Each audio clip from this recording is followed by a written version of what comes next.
जैसा कि आप सभी देख रहे हैं, देश के लगभग हर हिस्से में, हर राज्य में प्रचंड गर्मी पड़ रही है। इतनी ज़्यादा हीट वेव हो रही है कि मतलब ऐसा लग रहा है कि फेस और बॉडी बर्न हो रही है। बहुत ही ज़्यादा हीट वेव हो रहा है, बहुत ही ज़्यादा गर्मी हो रही है। लेकिन दूसरी तरफ चक्रवाती तूफान बहुत ही ज़्यादा तेज़ी से आ रहा है। चक्रवाती तूफान रेमल साल का पहला तूफान, और ये तूफान जैसे ही आएगा ये पश्चिम बंगाल में और उड़ीसा के तट पर तबाही मचा देगा।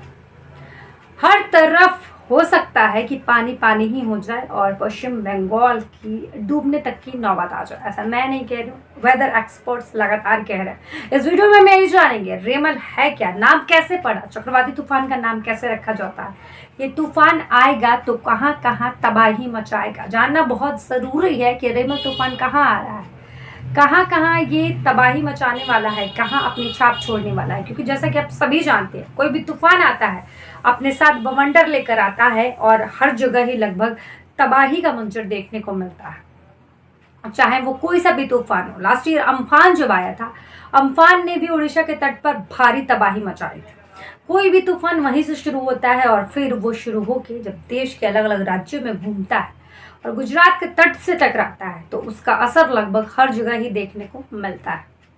ठीक है, चल वीडियो में आगे बढ़ते हैं और जान लेते हैं कि क्या कुछ है ये तूफानी जो चक्रवात है, ये कैसे दिया गया। देखिए, इस चक्रवात का नाम सबसे पहले जान लीजिए रेमल दिया गया है। ठीक, अब ये जान लीजिए सबसे पहले कि रेमल नाम इसका कैसे पड़ा। दरअसल चक्रवात रेमल का नाम हिंद महासागर क्षेत्र में चक्रवात के नामकरण प्रणाली के अनुसार रखा गया। मौसम विभाग के अनुसार बंगाल की खाड़ी और अरब सागर जो है इस वक्त बहुत गर्म है, इसीलिए उष्णकटिबंधीय चक्रवात आसानी से बन सकता है। समुद्र की सतह के गर्म तापमान के कारण चक्रवाती तूफान जो है तेजी से अपनी गति बढ़ा रहे हैं और लंबे समय तक अपनी शक्ति को जो है बढ़ाकर रख सकते हैं, और ये ऐसा ही है। ये जो चक्रवाती तूफान है रेमल है, वो रविवार को आएगा और तट से टकराएगा। भारतीय मौसम विज्ञान का कहना है कि मानसून से पहले बंगाल की खाड़ी में ये पहला चक्रवात है। जानकारी के मुताबिक जो जानकारी मिल रही है, रेमल शनिवार की सुबह को चक्रवाती तूफान में बदल जाएगा और लगातार इसमें तेजी आएगी। इसके बाद रविवार शाम तक रेमल एक भयानक चक्रवात के रूप में बांग्लादेश और इसके निकट पश्चिमी बंगाल के तट से टकराएगा। हवा जो है 102 किलोमीटर की रफ्तार से चलेगी। भारतीय मौसम विभाग ने साफ कर दिया है कि रेमल चक्रवात 102 किलोमीटर प्रति घंटे की रफ्तार से हवा चलेगी। इसके कारण 26-27 मई को वेस्ट बंगाल, उड़ीसा, मिजोरम, त्रिपुरा और दक्षिण मणिपुर के तटीय जिलों में बहुत भारी बारिश होगी और मछुआरों को अलर्ट कर दिया गया है। मछुआरों को तट पर नहीं जाने की सलाह दी गई है। चल अब जान लेते हैं कि आखिर ये चक्रवात होता क्या है। दरअसल पानी की सतह पर उठने वाले तूफान को चक्रवात कहते हैं। अंग्रेजी भाषा में इसे साइक्लोन कहा जाता है।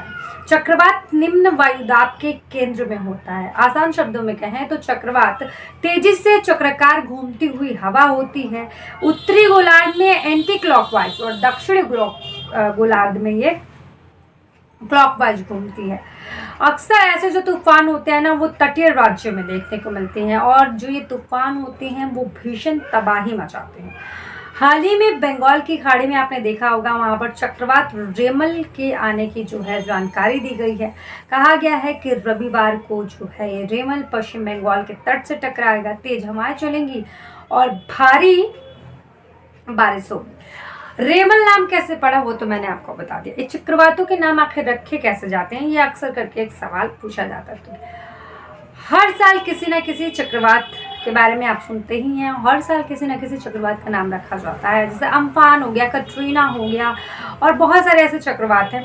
लेकिन आखिर इनके पीछे ऐसा कौन सा तंत्र काम करता है, इनका नाम कैसे रखा जाता है और हर बार इनका नाम बदल क्यों दिया जाता है। देखिए, वैसे तो चक्रवात के ना बहुत सारे अजीबोगरीब नाम रखे जाते हैं। अम्फान, लीजा, बुलबुल, निरार, नियार, नीना, अलनिनो, मतलब बहुत सारे अजीबोगरीब नाम रखे जाते हैं। देखिए, दरअसल ऐसा जो है ना मौसम विभाग करता है भ्रम की स्थिति से बचने के लिए, इसीलिए इनको ऐसे नाम दिए जाते हैं। पहले महिलाओं के नाम पर चक्रवात के नाम रखे जाते थे, फीमेल्स के नाम पे, लेकिन बाद में इसको चेंज कर दिया गया और अब पुरुषों के नाम पर रखे जाने लगे। दरअसल अटलांटिक क्षेत्र में 1953 में नामकरण की परंपरा शुरू हुई थी, अटलांटिक क्षेत्र में 1953 में। जबकि एशिया प्रशांत क्षेत्र में 2004 से चक्रवातों के नाम रखे जाने लगे। भारत, बांग्लादेश सहित इसमें 8 देश थे शुरू में जब ये नाम रखने की परंपरा शुरू हुई, और 2019 में Iran, Qatar, Saudi Arabia, UAE और यमन के शामिल होने के बाद ये संख्या जो है बढ़ गई, और जो देश 8 थे वो 13 हो गए। और अब इसमें कौन कौन से शामिल हैं? Bharat, Bangladesh, Maldives, Sri Lanka, Oman, Thailand, Myanmar, Pakistan, Iran, Qatar, Saudi Arabia, UAE, Yemen. इन चक्रवातों के नाम कब रखे जाते हैं? देखिए, चक्रवात आने की संभावना को देखते हुए भारत सहित 13 देश जो है वो मिलकर इस चक्रवात का नाम रखते हैं। हालांकि 25 सालों के लिए चक्रवात के नाम पहले से ही तय हैं।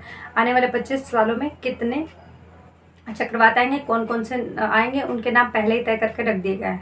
अब बंगाल की खाड़ी में जो चक्रवात आएगा रविवार को, जो टकराने वाला है, शनिवार को शुरू हो जाएगा, उसका एंट्री उसकी देखने को मिल जाएगी। उसका नाम रेमल रख दिया गया है। रेमल का जो अर्थ होता है अरबी में, वो रेत होता है। रेमल का अर्थ रेत होता है। तो आई होप आप लोग को वीडियो अच्छी लगी होगी और रेमल का अर्थ भी पता चल गया होगा। और रेमल तूफान आने वाला है, तो अगर आप लोग उस क्षेत्र में रहते हैं तो थोड़ी सी सावधानी बरतिएगा और अपना और अपनों का ध्यान रखिएगा। Thank you.